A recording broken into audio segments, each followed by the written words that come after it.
Hello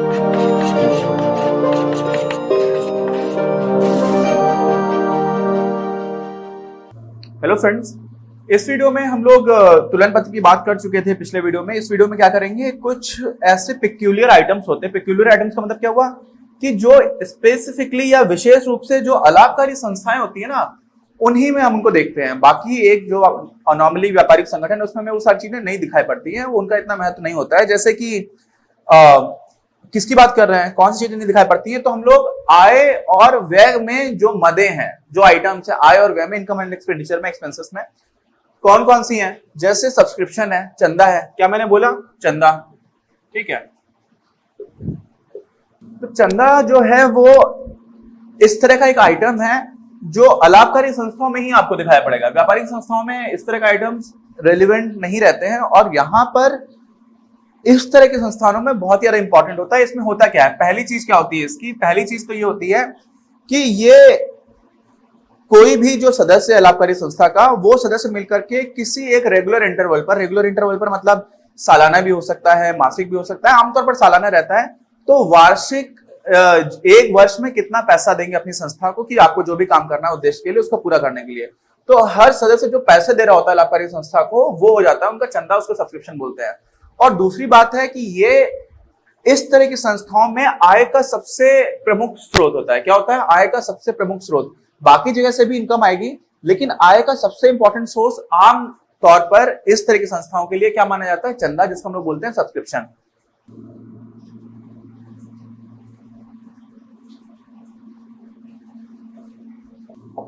अच्छा, तो ये दोनों वही चीज हो गई, इनको आप नोट कर लीजिएगा। सब्सक्रिप्शन का सबसे इंपॉर्टेंट पॉइंट यही दोनों है, और इसमें हम लोग कुछ उदाहरण देखते हैं और उन उदाहरणों से समझ में आएगा कि सब्सक्रिप्शन हम लोग कैसे निकालते हैं। हम लोग ऑलरेडी ये सारी चीजें कर चुके हैं, लेकिन अब सिर्फ और सिर्फ सब्सक्रिप्शन की बात करते हैं कि इसको हम लोग देखेंगे तो कैसे देखेंगे, वो हम लोग अभी देख लेते हैं इसी वीडियो में। तो अब सब्सक्रिप्शन को देखने के लिए हमारे पास एक उदाहरण है, उदाहरण 5। इसको हम लोग देखते हैं कि जो भी चंदे से रिलेटेड एंट्रीज हैं, जो भी अभिलेखन है, वो किस तरह से किया जाएगा। तो हमें दिया जा रहा है 31 मार्च 2018। वर्ष हमेशा इंपॉर्टेंट रहता है जब भी हम लोग अकाउंटिंग की बात करते हैं, लेखांकन की बात करते हैं। कुछ समाप्त वर्ष के लिए प्राप्ति भुगतान खाते के अनुसार जो चंदा प्राप्त हुआ है वो 2.5 लाख रुपए का हुआ है। कितना हुआ है? 2.5 लाख रुपए का। अच्छा, किसके अनुसार? प्राप्ति भुगतान के अनुसार। तो प्राप्ति और भुगतान में चंदा हम लोग कहां पे दिखाते हैं? प्राप्ति की साइड पर दिखाते हैं, और वो हमें दिख रहा है कि हमें 2018 में पूरा वर्ष खत्म हो गया। तो 2017 वाला वर्ष खत्म हुआ, 2017-18, तो 31 मार्च 2018 को कुल मिला के चंदा में कितना मिल रहा है? 2.5 लाख रुपए। अच्छा, अगली बात क्या बताई जा रही है कि 1 अप्रैल 2017 को अप्राप्त चंदा 50,000 रुपए का था। इसका मतलब जो हमें 2.5 लाख रुपए कुल मिला है, हो सकता है कि उसमें से जो 50,000 पिछले साल का मिलना बाकी था, क्योंकि ये वर्ष के प्रारंभ की बात हो रही है, 2017 की बात हो रही है, तो वो हम लोग क्या करेंगे, जो हमें चंदा मिला उससे घटा देंगे। आप समझिएगा, तो कुल हमें जो इस साल के लिए चंदा, क्योंकि आय और व्यय खाते में हम सिर्फ वो देखेंगे जो हमें 2018 में मिलना है। तो अगर 50,000 पिछले साल का था, तो वो तो 50,000 पिछले साल के लिए शायद पे किया होगा, तो इसलिए उसको हम लोग क्या करेंगे, ऐसे लिखना स्टार्ट करेंगे। सबसे पहले देखिए 2.5 लाख लिख लिया आपने, ठीक है। अब आप क्या करेंगे, आप बोलेंगे कि इसमें से ये जो 50,000 रुपए, ये तो मैं पिछले साल के लिए मिलना था, अप्राप्त चंदा था, तो इसको हम क्या कर देंगे, घटा देंगे। कितने को घटा देंगे? 50,000 को। तो अभी मैं आपको सिर्फ बता दे रहा हूं, तो घटाने के लिए आप फिर से वही जो स्टैंडर्ड हम लोग फॉलो करते हैं, ऐसे मत करिए। इसको क्या कर देते हैं, ब्रैकेट में बना करके लिख देते हैं, कितने को? 50,000 को। ठीक है, अब क्या किया, अभी आप बस अभी सोचिए कि क्या घटेगा, क्या जोड़ेगा, कैसे होगा। 31 मार्च 2018 की बात हो रही है, तो इस साल भी कुछ ऐसा चंदा है जो बाकी रह गया, और वो कितना है? 35,000 रुपए। मतलब आपको ये 2.5 लाख रुपए मिल गए, उसके बाद भी 35,000 रुपए अभी आपको इस साल के लिए मिलना बाकी है। तो इसका मतलब जो आपको इस साल का अर्निंग हो रही है, इस साल की जो आय है, उसमें हम लोग क्या करेंगे, इस 35,000 को जोड़ देंगे। तो हमने उसको सीधे सीधे लिख दिया। अच्छा, अगली एंट्री क्या है? 1 अप्रैल 2017 को अग्रिम प्राप्त चंदा, यानी कि पिछले साल का 50,000 रुपए का चंदा तो बाकी था, जो कुछ लोगों से हमें मिलना था, लेकिन कुछ लोग ऐसे भी थे जिन्होंने हमें 2018 के लिए पहले से ही चंदा दे दिया था। तो जिन्होंने हमें पहले से ही चंदा दे दिया है, आप समझ जाए, तो हम क्या करेंगे, वो वाले चंदे को पहले से ही दे दिया, तो किस साल के लिए? 2018 के लिए। तो 2018 में हम उस चीज को जोड़ लेंगे, तो वो वाली चीज भी जुड़ जाएगी, यानी कि 25,000 भी यहाँ पर जुड़ जाएगा। अच्छा, अगली एंट्री देखते हैं, 31 मार्च 2018 को अग्रिम प्राप्त चंदा। अच्छा, अब हमें जो 2.5 लाख रुपए मिले हैं, उसमें से कुछ चंदा ऐसा भी है 30,000 रुपए का। कितने रुपए का? 30,000 रुपए का, जो हमें पहले से ही अगले वर्ष यानी कि 2018-19 के लिए दे दिया किसी ने। तो अगर हम 2018 की बात कर रहे हैं, तो जो आगे के लिए दे दिया है वो 2018 वाले से घटा देंगे, तो इसको भी हम लोग क्या कर देंगे, घटा देंगे, और वो कितना हो जाएगा? 30,000। ठीक, तो ये हमारा ऐसे हल होना चाहिए। अब हम लोग इसको व्यवस्थित तरीके से कैसे लिखेंगे वो देख लेते हैं। तो यहाँ पर पहले तो ये देखिए अमाउंट कितना आ जाएगा, तो घटाना कितना कितना है आपको 50,000 और 30,000, ये दोनों घटाने, यानी कि कुल मिलाकर के आपको 80,000 घटाना है। जोड़ना कितना है 35,000 और 25,000, तो ये दोनों मिलाकर के हो जाएगा 60,000। तो 80,000 आपको घटाना है और 60,000 आपको क्या करना है, जोड़ना है। इसका मतलब कुल मिलाकर के वास्तव में 20,000 रुपए घटा देना है। तो 2.5 लाख से आप 20,000 रुपए घटाओगे तो कितना मिलेगा बताओ यार, मिल जाएगा आपको 2,30,000 रुपए। तो ये जो है वास्तव में आपकी क्या हो जाएगी, आय हो जाएगी किसके लिए, 1 अप्रैल 2017 से लेकर के 2018 के बीच में। कब तक, 31 मार्च 2018 का। ठीक, हमसे पूछा गया इसमें, हमसे पूछा गया है कि चंदे से आय की राशि का निर्धारण करें, जो हमने ऑलरेडी यहाँ पे कर दिया है। आरंभिक और अंतिम तुलन पत्र में चंदे से संबंधित मदों को किस प्रकार दर्शाया जाएगा। अच्छा, अब ये सोचिए आरंभिक और अंतिम तुलन पत्र में, तो ये वाली जो मैंने कर दिया इसको मैं भी इरेज करके आपको बताता हूँ कि उसको हम लोग कैसे निकालेंगे। फिर हम लोग इसी, अच्छा इसको पहले देख लेते हैं कि इतने को इन लोगों ने व्यवस्थित तरीके से कैसे निकाला हुआ है। ये देखिए, प्राप्ति और भुगतान खाते के अनुसार प्राप्त चंदा कितना है, 2.5 लाख का। इसमें हम लोग जोड़ देते हैं एक साथ और फिर घटा देते हैं एक साथ। तो जोड़ने वाली जो चीजें थी, इसका मतलब जोड़ने वाला क्या क्या था, 35,000 था और 25,000 था, इसको एक साथ जोड़ा गया होगा। 31 मार्च को जो अप्राप्त चंदा है उसको जोड़ दिया और एक जो है पहले से अग्रिम चंदा प्राप्त हुआ था उसको जोड़ दिया, तो वो मिलाकर के 3,10,000 हो गया। इसमें से फिर हमने दोनों को घटा दिया, तो हमारा जो उत्तर था यहाँ पर 2,30,000 रुपए आया था, वही आ गया है। ठीक है, अब अगला जो इसका इनका प्रश्न का है कि आप आरंभिक और अंतिम तुलन पत्र में दिखाइए, उसको हम लोग भी देख लेते हैं।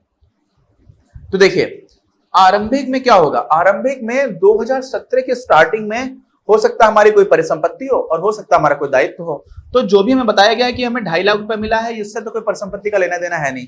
लेकिन यहां पर देखिए ये जो 50,000 रुपए है, ये क्या है, 1 अप्रैल 2017 को अप्राप्त चंदा। यानी कि जब आप अप्रैल में 1 अप्रैल को बना रहे हो 2017 को, तो वर्ष के प्रारंभ में आपको अप्राप्त चंदा है, तो आपकी क्या हो जाएगी, परिसंपत्ति हो जाएगी।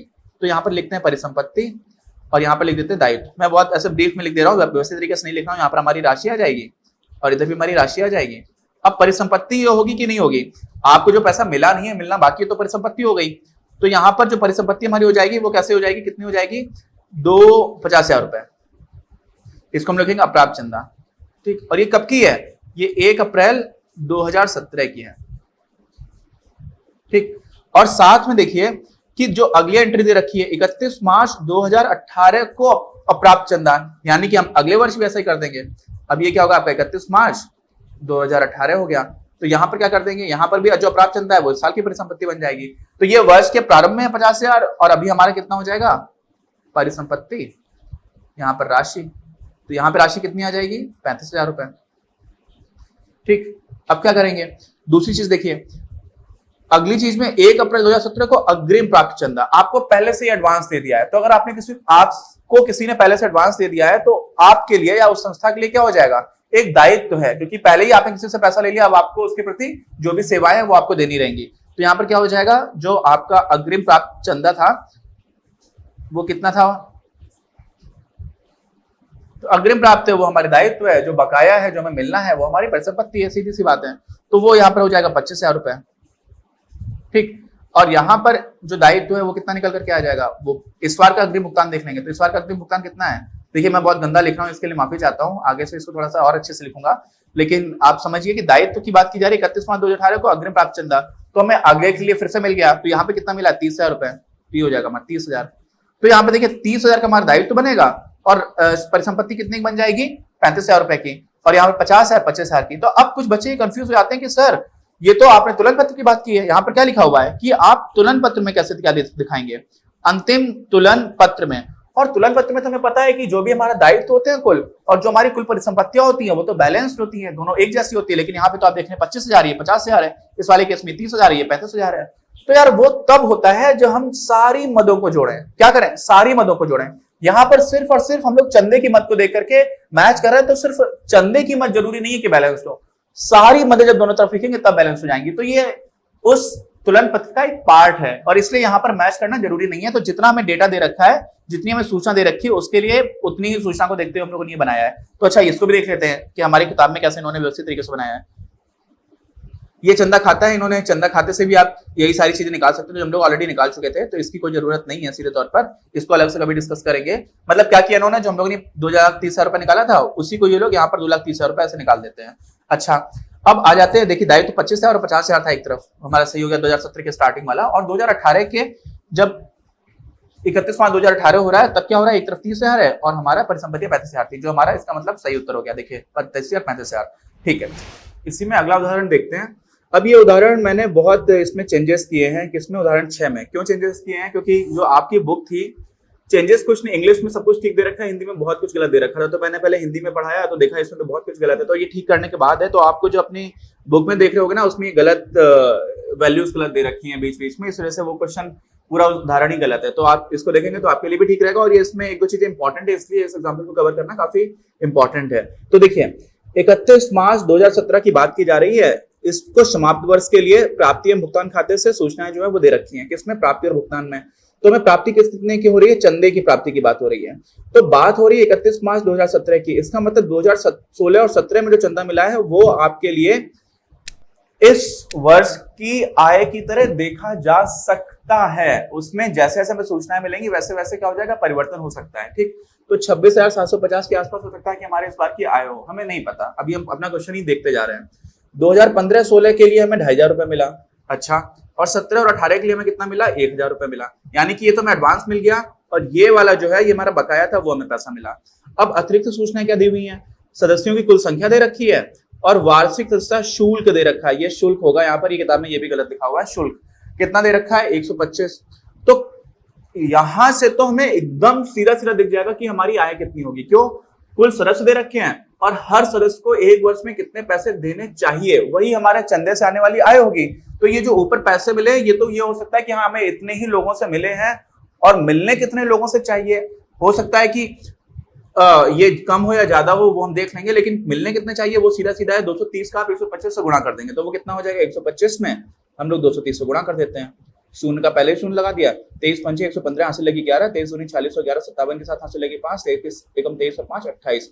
तो 28,750 रुपए मिलने चाहिए थे, और मिले कितने, देखो यार मिले हैं अपने को 26,750। इसका मतलब क्या हुआ कि हमें 2,000 रुपए कम मिले हैं। क्या हो गया, 2,000 रुपए कम मिले हैं, ठीक है।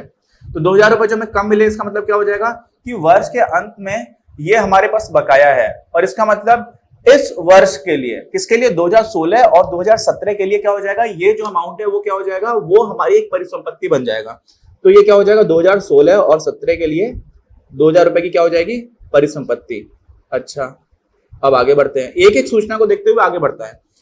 अब 1 अप्रैल 2016 को अप्राप्त चंदा, इसका मतलब 2015 और 16 को जब वर्ष खत्म हुआ था पिछला वाला, तो उसमें भी 1 अप्रैल 2016 को, यानी कि जब पिछला वर्ष खत्म हुआ है तब, या फिर ये वर्ष जब शुरू हुआ है तब एक ही बात हुई। तो उस दिन जो हमें अप्राप्त चंदा है वो कितना है, 2,750 रुपए का।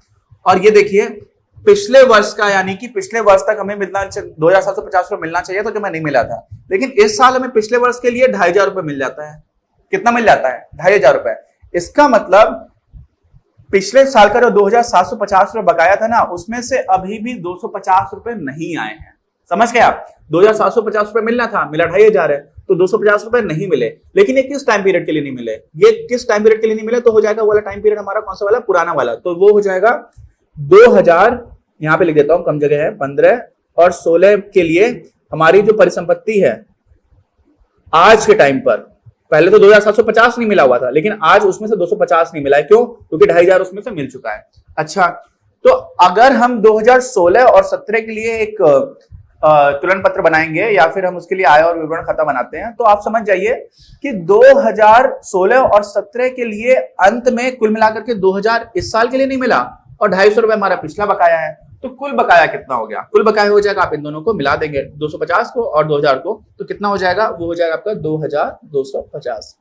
अच्छा, अब इसमें हमें बोला क्या गया है, आय अग्रिम अप्राप्त चंदे से संबंधित मदों को दर्शाते हुए विवरण तैयार करें। अच्छा, ठीक है। तो देखिए मैं क्या करता हूं, यहाँ पे थोड़ी सी जगह में आप ये जो लिखा हुआ है ना, इसको थोड़ी देर के लिए भूल जाइए और कॉन्सेप्चुअली समझिए, फिर हम लोग इसको देख लेंगे। क्योंकि जो हमारा हल दे रखा होता है ना, वो एक व्यवस्थित तरीके से जो फाइनल आंसर आएगा वो लिखा होता है। हम लोग स्टेप बाय स्टेप कैसे जाएंगे वो वहां पर हमें नहीं दिख रहा होता है, तो वो देखने के लिए आप यहाँ पर आ जाइए। तो अभी हम लोगों को कुल मिलाकर के समझिए कि सब मिलाकर के जो हमें इस साल पैसा मिला है, कुल प्राप्ति कितनी हुई है, 30,250 की। ठीक है, तो ये 30,250 रुपए है जो हमें इस बार मिला है, कुल हमारे लिए प्राप्ति हुई है। और उसमें से 2250 रुपए ऐसा है जो हमें मिलना चाहिए बकाया है। तो कुल मिलाकर के सब मिला के कितना हो जाएगा, 32,500 हो जाएगा।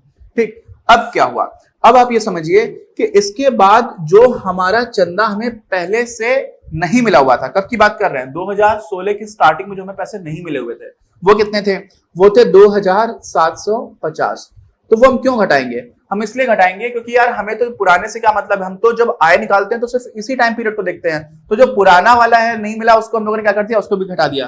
तो वो कितना हो जाएगा, 0, 5, 7 और उसके बाद से फिर 9 और 2, 29,750 हो गया। अच्छा, और इसमें साथ में हमें ये भी बताया हुआ है कि 2017 और 18 के लिए, कब के लिए, 2017 और 18 के लिए 1,000 रुपए और है जो आपको घटाने हैं, क्योंकि आपको जो प्राप्ति हुई है ना उसमें से एडवांस प्राप्ति हो गई है, तो आप उसको घटा दोगे तो आपको मिल जाएगा 28,750। तो ये वही अमाउंट है जो आपकी क्या हो जाएगी, आय बन जाएगी। अच्छा, हम लोग अपना उदाहरण देखते हैं इन्होंने कैसे हल किया हुआ है। इन्होंने प्राप्ति और भुगतान खाते के अनुसार प्राप्त चंदा जो है 30,250 रुपए रखा हुआ है। 31 मार्च 2017 को प्राप्त चंदा जो हमें मिलना चाहिए नहीं मिला, वो 2250 है। और ये इन्होंने कैसे किया हुआ है, नीचे निकाला हुआ है, देखिए 2,500 घटा दिया था 2,750 में से, तो 250 बकाया और इस बार के लिए 2,000 रुपए बकाया, तो सब मिला करके 2,250 आ गया। ठीक, यहाँ तक हो गया सब कुछ ठीक। 32,500 रुपए क्या है, इनको सब मिला करके जो भी मिल गया है, प्राप्ति हुई है, और प्लस जो नहीं मिला। फिर आगे देखेंगे तो 2,750 को इसमें क्यों घटाया गया है, 1 अप्रैल 2016 को प्राप्त चंदा, यानी कि पिछले वर्ष की जब बात हो रही है, हमें कुल प्राप्तियां पता चल गई और जो एडवांस हमें वो भी पता चल गया। तो अब जो नहीं मिला है बकाया, हम उसको घटाना स्टार्ट करते, तो 2,750 हो गया। उसके बाद से जो हमने एडवांस पेमेंट कर रखा था उसको घटा दिया, तो हमें मिल गया क्या, हमारी आय। ठीक, आय हमें डायरेक्टली मिल जा रही थी। अब इसी में बाकी और मदे है, सबसे इंपॉर्टेंट मद यही होती है किसके लिए, लाभकारी संस्थाओं के लिए। बाकी मदों के लिए भी क्या क्या विशेषता है उसको हम लोग आगे कंटिन्यू करते हैं अपनी इसी वीडियो में।